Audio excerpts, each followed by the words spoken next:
So when do you call time on a track and stop fighting it? Happy Eid Mubarak! deadmau5 just released a OSC called it OSC Pilot. I currently don't have a touch panel to work it on, but it just looks fun.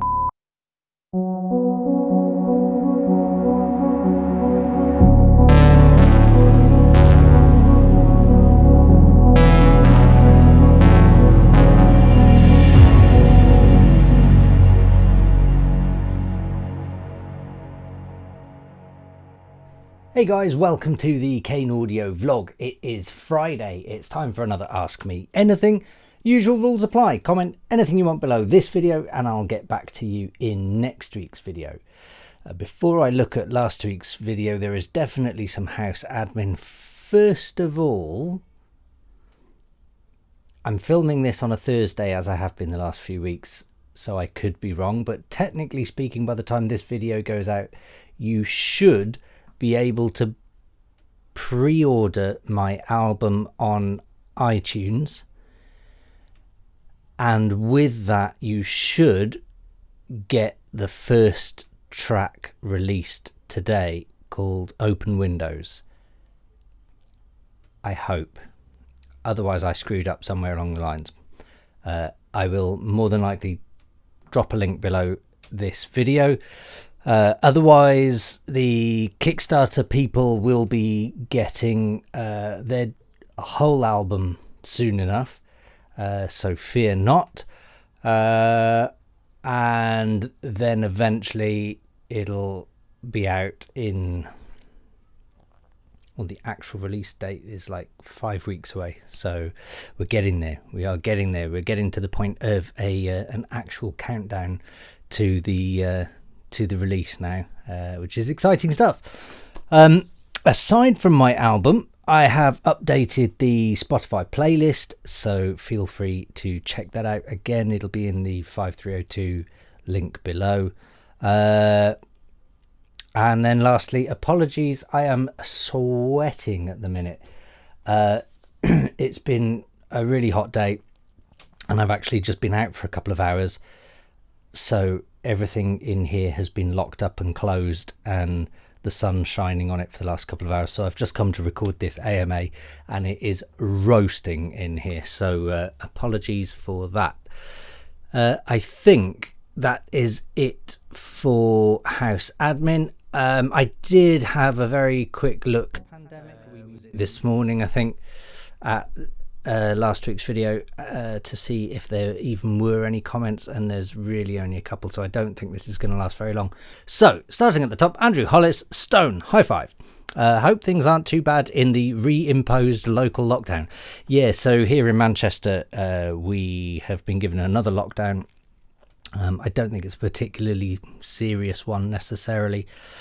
In fact, it makes no sense whatsoever, because I am not allowed our in-laws, for example, to come over and have a cup of tea in the garden, but we could meet them in a local park and be around more people there, where people are jogging and riding bikes and coughing and sneezing, or we could even be at a table next to them in a pub or a restaurant.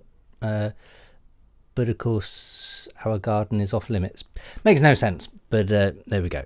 When starting out in music production, it's often said that no matter how bad the track is, finish it, and this will help you to get into the habit of finishing tracks, and hopefully better ones. It's also seen as good practice to not keep starting projects without finishing others. However, it's also not a good idea to hang on to a track that isn't working or going anywhere. So when do you call time on a track and stop fighting it, and move it to the failed ideas bin if it's less than 50% fleshed out, etc.?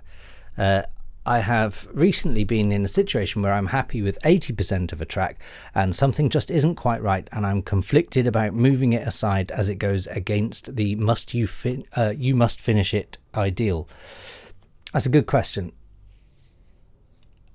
It's kind of tricky to answer, and I think it's one of those things that you probably get better at with more experience over time. Um, I don't agree with the original statement that it's a good practice to finish tracks. I feel like if a track doesn't get finished, maybe there was a good reason for that. I have loads of unfinished tracks on my computer, some of which sometimes I'll kind of open up again at a later date and go, oh, this was a good idea. And I have folders in my computer. I can tell you them right now, actually, as I'm sat in front of it. So what I generally have is, I have obviously different folders for like collaborations, or whether it's Kane Audio sound design clients, or whether it's Dom Kane stuff, or whether it's remixes, blah, blah, blah, blah, blah. But in my main folder of Dom Kane stuff, I have all of the tracks I'm currently working on. Then I have a couple of folders right at the bottom. One is called Archive, which is just my bin, basically. Stuff gets chucked in there.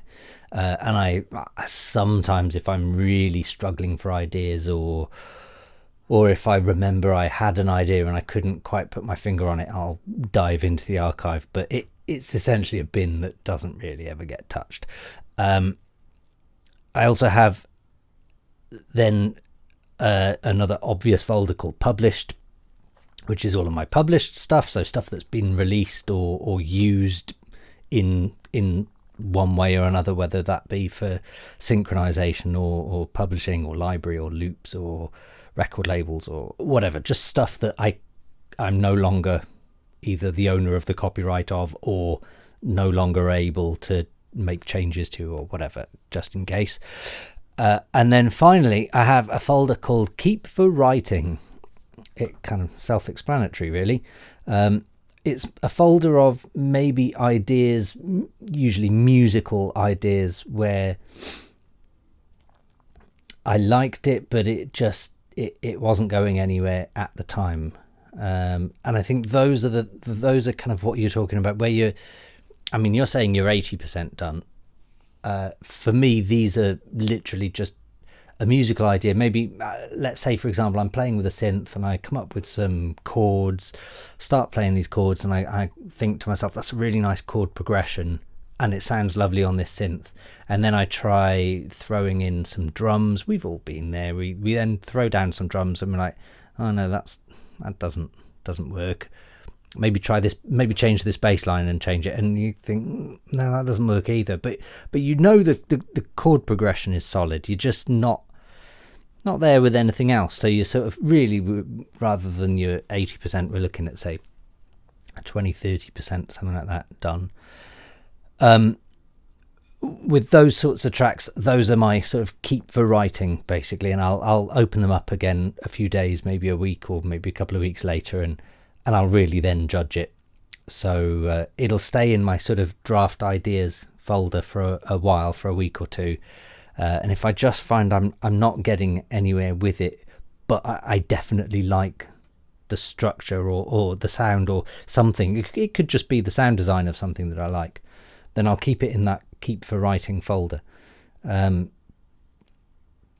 Because I know I'll come back to that at some stage, and I would say of those tracks, probably 70% of any projects that ever get put in that folder end up, could be a year, could be 2 years later. I've had some where, maybe I did one that had this sort of hypnotic, robotic, monotone, just sound going through.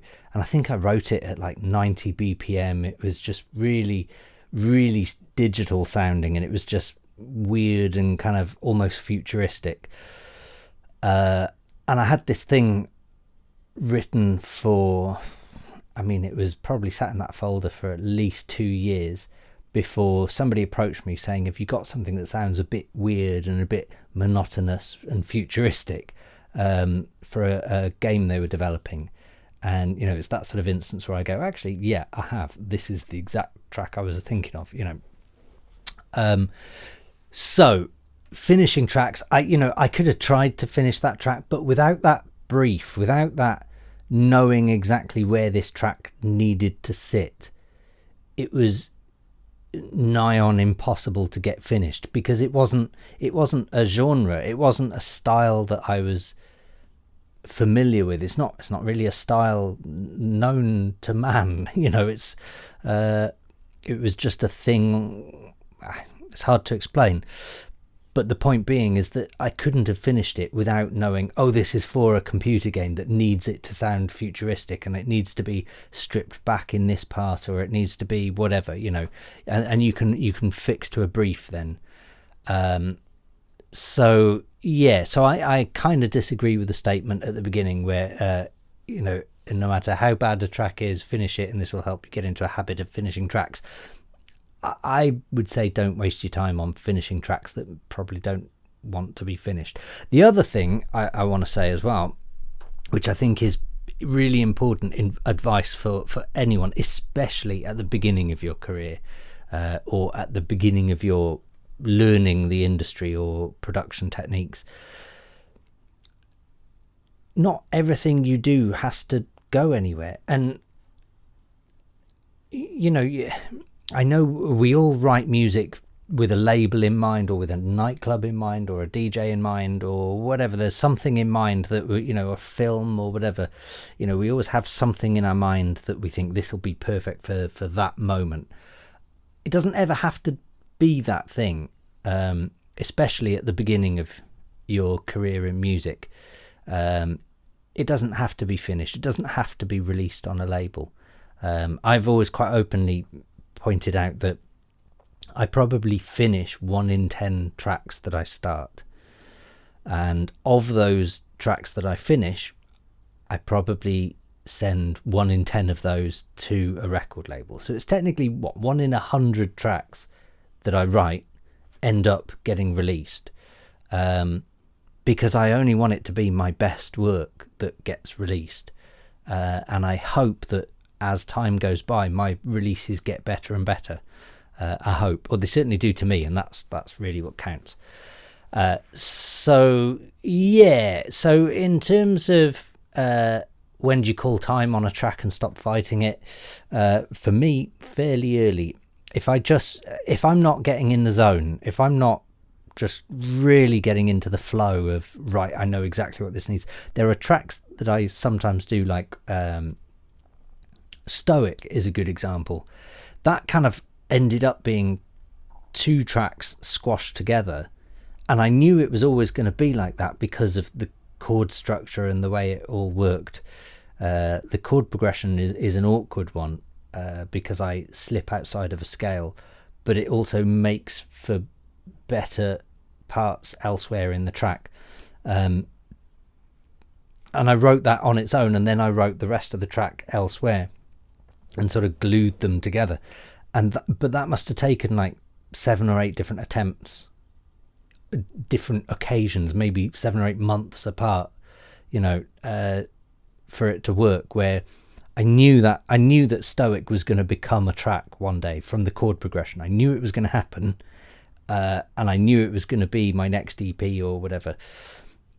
And I remember struggling to write the rest of it, and I would then go, forget it, I'll just stick it to the side. I'll stick it in that keep for writing folder, and I'll come back to it another time. And maybe, a few weeks later, I've written other tracks, I've done stuff for briefs, I've done some sound design projects, whatever. And then I'll come up with a groove of a track, and I'll go, actually, this might work for that Stoic thing. Maybe this is the drop I'm looking for. And it was the drop that I was looking for. And I'd sort of glue them together and go, nah, this isn't what I wanted. Separate them off again. Right, back into that keep for writing folder. And I think it must have taken at least 5 different attempts, I think, until eventually I worked on, I can't even remember what it was. There was a track I'd worked on where I'd used a particular sound in a bass line. It was a transient of a kick drum on top of a bass line, to just give it that sharp attack. And I then decided, this is what I needed. This is that sharp, sharp sound in your ear that really sort of slaps you in the face. That's what I needed in my drop. And so I then dragged that into Stoic and went, this is Stoic, so it took several attempts to get there. I think had I tried finishing Stoic, I'd have probably just gone, this is terrible, bin it, and chucked it all together. So actually I think sometimes there's more value in not finishing these things, and I think they should come to more of a natural end themselves, really. That's how I feel anyway. I feel like it should be a more organic process when it comes to producing music.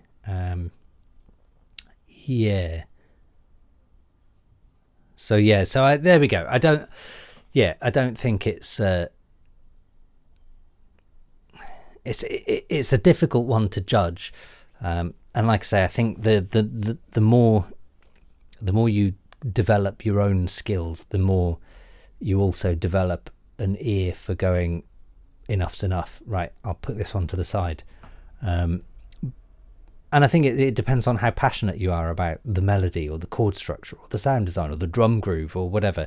If there's something in that track where you're thinking, I've nailed this bit and this is going to be amazing, it's not working around with these other elements right now, stick it in a keep for writing folder and just come back to it another time. It could be 6 months, could be 2 years, could be whenever.